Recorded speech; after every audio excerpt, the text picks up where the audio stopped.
Ang way hubas-hubas nga tubig sa daan Molave Purok Juan Luna sa Barangay Tabunok, Dakbayan sa Talisay, di padangat sa pipila ka mga residente sa GMA RTV Balitang Bisdak. Ang report ni Femery Dumabo. Bisan kung naglagiting ang kainit sa adlaw apan kining pipila ka metros nga daan gilunupan paghihapon.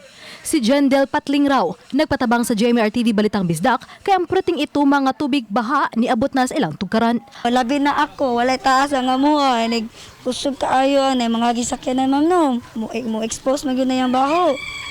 Taluyan na mo Ang halos way hubas-hubas nga tubig kapin sa tulo ka tuig na di ay nga giproblema sa mga residente.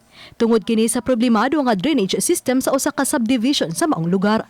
Gawas nga problema nila ang kagian niining dapita ug ang grabing kabaho tungod niining pagbaha, usa sa ilang gikadlukan sa mga residente niining sa kaparte sa Barangay Tabunok ang posibleng sakit nga dala niining pagbaha. Mato ni Tabunok Kapitan Benji Cabigas, gipadangat na nila ang reklamo sa City Legal Office aron patubagon ang developer sa nahimong problema. Gani ang mga officer sa homeowner sa subdivision nagpunay na usab sa paghangyo sa ilang developer nga ati manuna ang pipila ka tuig nga problema. Sa niagi panig administrasyon, no? So mao ni amo ang trabaho pod karon nga problema. At mao ni nanatay mga gipanghimo nga mga actions, legal actions ato ang City Legal para masulbad in taon ni kay daghan ang nagsakripisyo ani. May mga existing problems diri nga wa gyud nila pa masulbad.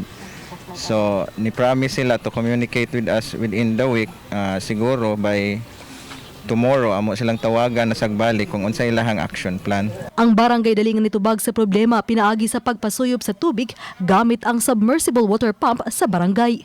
In as much as possible ko tub sa kana magipatawag mi nila kay dili namang good food kanira pod ang amo ang problema.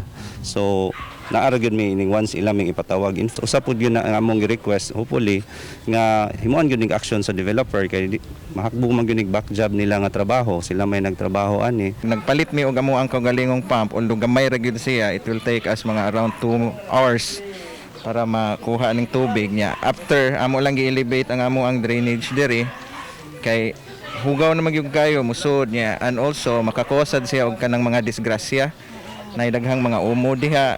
Gisulayan sa pagkuha siyang habig ang developer apan hangtod karon way tubag nga gipadangat.